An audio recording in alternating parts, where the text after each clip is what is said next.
Buenos dias a todos ustedes. Kalahati lamang ang takbo ng ating makina. Kapitan, bakit hindi natin bilisan? Kapag bumilis pa maglalagos na tayo sa palayan iyon. Hindi lang. Mangyari man ay walang maayos na lawa sa lupain ito. Alunas ay napakadali lamang. Magbukas ng bagong ilog na gawa sa kanal at sarahan ang dating ilog Pasig. Umit ginong simod, sa utunan sapat at pundo para sa bayas ng mga ikaw. Hindi na kailangan ng estudio sapagkat ang mga bilanggo ang gagawa. Walang sapat na bilanggo. Gayon man ay hayaan ng mga mamayan na magtrabaho, bata man ito matanda. Luhan lamang ang medutulog ito. Mga kaguluhan,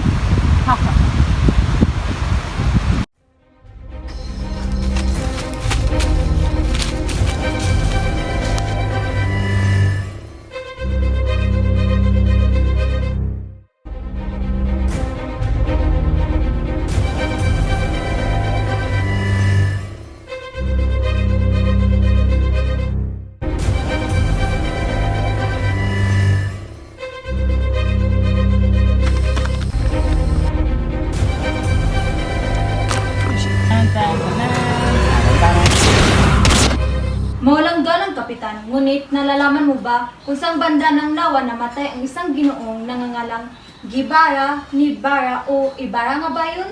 Ibara! Crisostomo Ibara, Kapitan. Ngunit nasaan na nga ba si Crisostomo Ibara?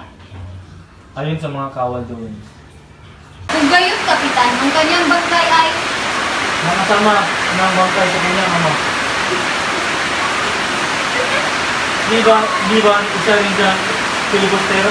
Yan ang tawag ng buwan pagdulog. Hindi ba doon estadyo? Sadyang hindi talaga magkaroon ng mga lalibing ang mga filibustero sa mga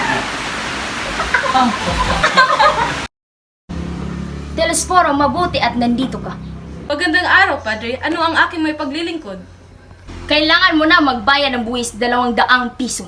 Nasabi niyo bang ako ay magbabayad ng renta sa sarili kong lupa? Sapagkat nagkamali kayo magbayad ng buwis sa nakaraang 13 taon. Ngunit nililmusan ko ang mga pulubi upang maiwasan ang kanilang pamimirisyo. At ngayon, ayoko magbayad. Mapipilit ba nila ako? Ito ay naiba dahil sa iyong pagbabayad. Pinapatunayan mong wala kang karapatan sa lupa. Dati maliit na halaga lamang, ngayon 200 piso. Napakalaki naman! Akin ang lupang ito! Hindi sa korporasyon! Lalaban ako! Kibarbaridad! Kunin ang kanya anak na lalaki at gawing gwardya sibil!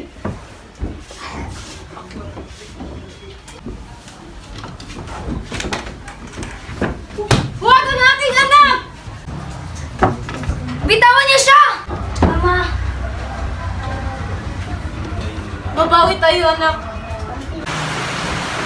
500 piso ang na namin pinuno kung ayaw mamatay ang inyong kapatid.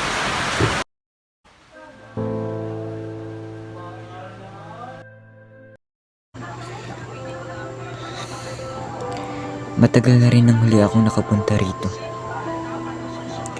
Naalala ko pa ang lahat ng mga pangyayaring sariyo pa ang lahat sa akin. Parang kailan lang mga sakit na sinabi ko.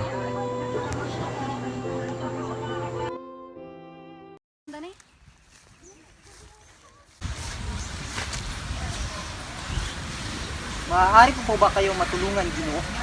ano ginagawa mo sa gubat na ito? Isang taong pinapalagay kong dakila. Isang taong inakala ng lahat ay patay na, maliban sa akin. Na ang kasawian ay labis kong dinadamdam. Isang napakalaging lihim ang iyong nalaman. Isang lihim na pwede mong ikapahamak. Di mo ba naisip? Sa iyong nalaman ay pwede kang masawi sa aking mga kamay? Totoo na parito 13 taon na ang nakakaraan upang dakilain ng isang kaibigan na inilaan ang kanyang buhay upang ipaglaban ang mga karapatan ng mga Pilipino laban sa mga mapangapi. Totoo na parito ako 13 taon na ang nakakaraan upang dakilain ng isang kaibigan na inilaan ang kanyang buhay upang ipaglaban ang mga karapatan ng mga Pilipino laban sa mga pangapi. At ngayon nagbalik ako upang ipagpatuloy ang kanyang nasimulan. At hindi ko lubusang naisip na ang lasong na iwan ay lubusang ng kumalat sa lipunan. At ang mga kabataan, wala nang ginawa kundi sumunod, mapalipin, di pinakikinggan. Hindi, Ginoong Simon, kung hindi dahil sa pag-aaral ng mga kabataan sa wikang Kastila, ay hindi tayo pakikinggan ng pamahalaan. Ang wikang ito ay tuluyang magbubuklod sa mga Pilipino. Isang pagkakamali, kailanman ay hindi ito magiging wikang pambansa. Alin natin ang wikang ito. Itatago lamang ng huwad na wikang ito ang aking pagkatao at ang ating pagkarapatan. Mali ang iyong iniisip, Ginoong Simon. At anong mapapala mo kung ikaw ay makapagtatapos? Makita mo ang malaya ang iyong bayan? Makita mo ang masaya ang mga tao? Hayaan mo na lang bang mabulok ang bangkay ng iyong ina at mga kapatid sa ilalim ng lupa? Ano ang nais niyong gawin ko, Ginoong Simon? Kaya ko ba silang ipaglaban na kahit mismo ako ay wala? Lamang akong hamak na estudyante. Wala sa buhay hindi maaaring hukayin ng aking ina at iharap sa hukuman ang kanyang bangkay at magbintang kung sino-sinong Kastila. Ngayon ay nalaman mo ng isang lihim na kung mabubunyag ay kasasawi ko. Ngayon buong buhay ko ay nasa kami mo, Basilio. Tayo ay mabubuhay sa mga taong uhaw sa katwiran. Tulungan mo akong pabagsakin ng pamahalaan. Iisipan ko muna, Ginoong Simon.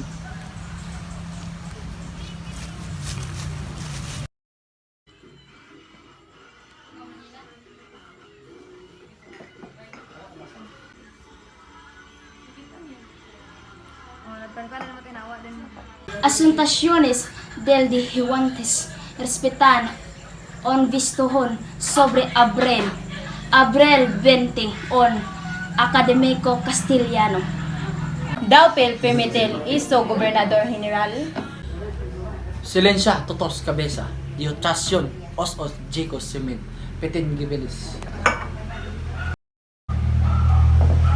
Orbidal or membro de los cabeza or lihodhantes Padre Fernandez. El chico isagani iso gasdiantes. Mi gusta tatimer, tudustos estime. Ano sa palagay mo, Simon? Alin niyo po, General, na ang isang wika ay makapangyarihang sandata. Pobre estudiantes. Pobre estudiantes.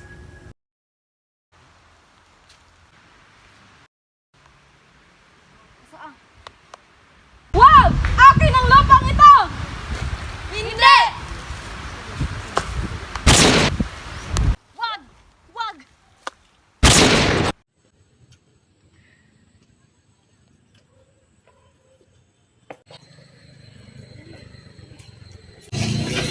Ginoong Simon, Kumusta si Kapitan Tiago?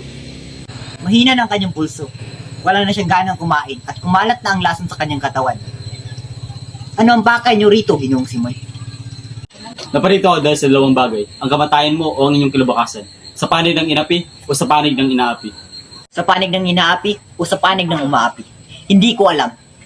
Hindi mo na magdesisyon dahil sa loob ng isang oras ay magsisimula ng ibagsikan. Bukas ay wala ng universidad, wala nang mag-aaral at wala nang magpapahirap. Papahimagsik ay ang pagpapatiwakal. Ang pag-iimagsik ay ang tanging pag-asa. Hindi, Simon. Ang pag-asa ay nasa karunungan. Sabagat ang karunungan lamang siyang walang paglipas. Manatiling sa karunungan ang salitang pag-ibig sa bayan ng magkaroon ng kahulugan. Nawala nga lang ng prinsipyo at pansariling katauhan, hindi ka tunay na Pilipino, kundi isang busabos ng Espanya. Yun ay hindi totoo. Alang-alang sa alaala ni Elias, maaari mong kunan ang aking dugo, ubusin ang Santa Clara at kunin ang isang tao. Tanging ikaw lamang ang nakilala bukod kay Kapitan Tiago. At ikaw lamang ang nakilala bukod kay Kapitan Tiago, si Maria Clara. Ginoong Simon, patay na si Marclara. Hindi ito maaari. May nahon ka, Ginoong Simon. Hindi ito maaari. Ginoong Simon. Pag-aanim ng buwan na siyang namatay. Naparoon ako sa komento upang makibalita na sabihin nila sa akin ang lahat. Pagbalik ko ay isang lihim na mula kay Padre Salvin ay pinapagod ang tsago na dala ni Padre Ari. Ito rin ang dahilan kung bakit nagwala ang kapitan. Hindi pa siya patay. Si Maria Clara ay buhay pa. Ililigtas ko siya. Ginoong Simon, minahon ka. Wala tayong magagawa kundi tanggapin ang katotohanan. Namatay siya na hindi niya alam na ako. Namatay siya na hindi niya alam na ako babalik.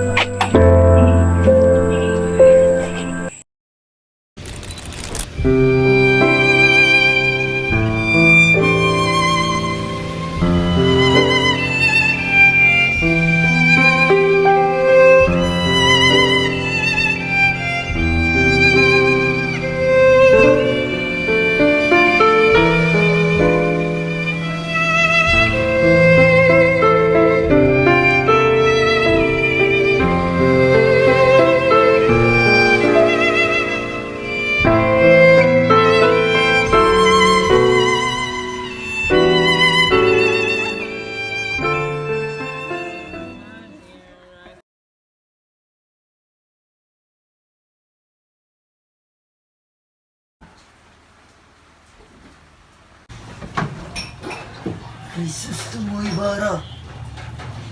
Ako nga, 13 taon ako nabuhay na malayo sa aking bayan. 13 taon ako naghintay, nagalala, umasa na matuwid kanyang kamalian. Pinili mo si Maria Clara na ipakasal sa dayuhan. Wala kayong karapatan na diktahan ang kanyang buhay. Ang anak ko ay patay na. Hindi mo anak si Maria Clara. Ano ang ibig mong sabihin? Siya ay anak ni Padre Damaso.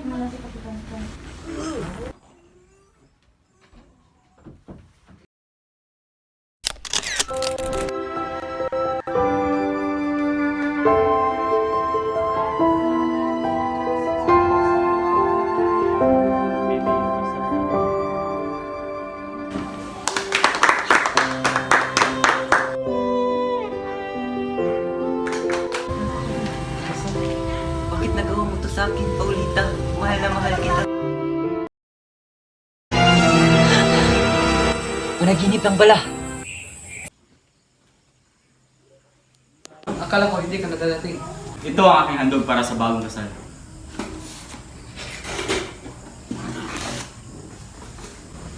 Napanggandang ilawan, maaari ko na ba itong gamitin?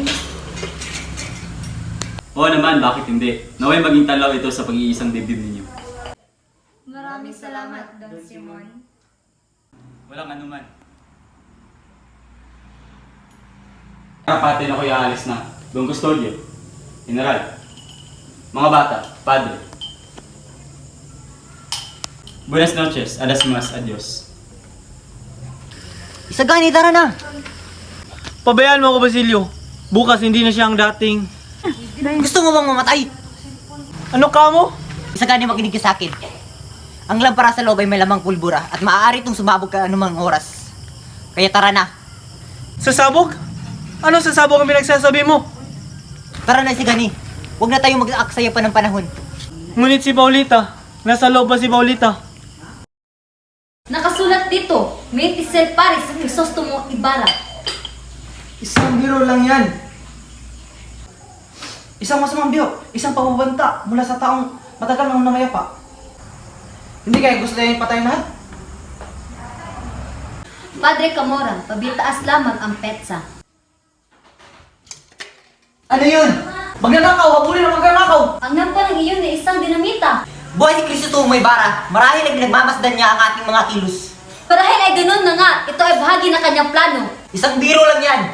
Ngunit paano siya nabuhay? At ano ang ugnayan nila sa Simon na nagbigay ng napa? Si Simon! Alam ko na, si Simon ay si Cristo Ibarra.